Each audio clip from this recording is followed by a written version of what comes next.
ng video. Mag-umpisa na po ako.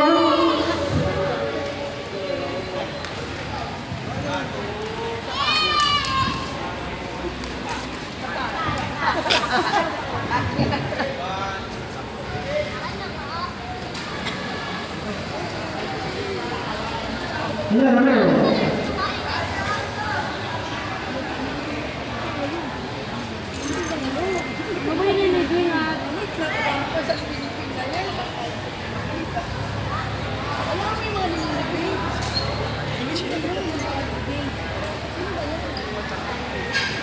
Ayan na po. Sundan nyo lang ako. Pwede nyo rin picturean para mapunta nyo po. Ang ating po ang budget ng taon 2025 ay 31,625.27. Ang laki ba? Pero saan nga ba nakapunta ang ating budget? Magpupunta po ako dito sa kasi naalala nyo po, nasunugan tayo ng nakarang taon. Nagkaroon po kami ng shortage ng paggamit ng kuryente. Yung 31 million, meron po ang escrito.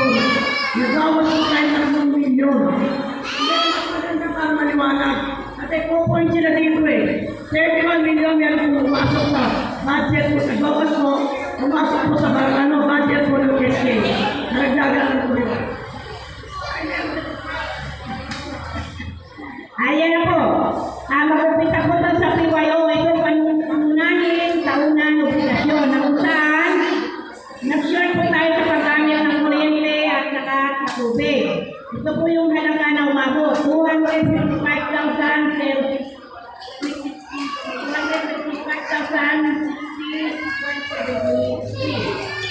Meron po namin sa January ito po. 28,041.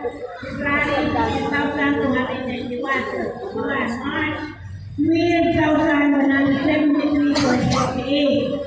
April 12,559.19. March 17,804.18. June 4,573.56. July 17,993.08. August 26,354.55. September, may nilang lang 54,609.88. Ang laki ng September at August na nagkaroon na tayo ng sunod. Dapat naman tayo sa Mirado. January 84,254.93. February 87,923.33. March 57,036.84. April 96,643.15. May 90,777.66. June 87,624.17. July 88,938.16. August, ayan na po. Malaki na po ang konsumo ng kuryente. Dahil nakasulog na po. 104,334.59. September 105,690.80. Ito po yung total. I-picture na lang po. Total po ng ating milagro mula January hanggang September 883,090.10. Ating Maynilad, ang total po ay 175,150.50. Ang ating PLDT, ayan po, January, isa lang po ang presyo, isa lang ang halaga. Nakusay po siya ng 27,049. Ang ating convert, ito lang po, kasi hindi na po kami nagpatuloy na convert dahil napakalayo po ng bayan.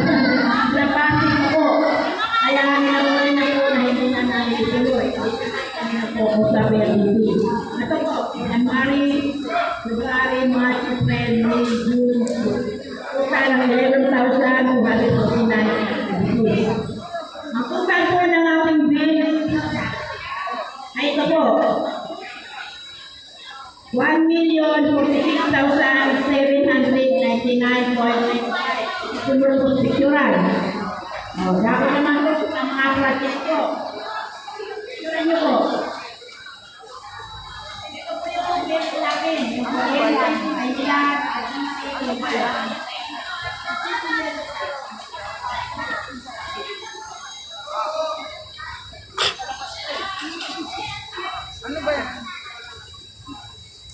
Tungo po tayo dun sa mga proyekto na ginawa ng Barangay 105. Una po ng March, nagpagawa po kami, pinaganda po namin ang bumbero. So, sa kanto ng mabini ay ruwas at tulong. Ito po, yung March, umabot po siya ng 349,054.8. Ito po yung kinukos niya, 151,252. Kasabay po nito, naman po, ay ang pagsinig po ng ating mamini.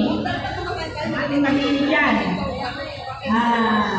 Umabot po siya ng 1,380,994. Ang kinukos po niya ay 559,988. Tandaan po natin na itong mga yung nakikita nyo, binabawasan pa po itong contractor. Alam nyo naman po sa bawat proseso, may mga contractor po tayo. Ito naman po, may prepo, naglabas po kami ng office supply para sa ating mga tanod, sa kanilang mga kusar, mga punta, mga silay, pusas, lahat po ng kagamitan ng tanod dito po. Umabot po siya ng 573,198.24. May preso, kasabay po, nilabas natin yung tatlong motor po na ginagamit po pag-pundi, kung saan po, kung mayroong pasyente, dinadala po. Ito po yung ano namin, tatlong motor po, at saka binibigay sa mga senior na nakailangan ng gamot po. Ito po, umabot po siya ng 1,367,241. Ito. Dito! Ako naman tayo sa May 7, 2025. Naglabas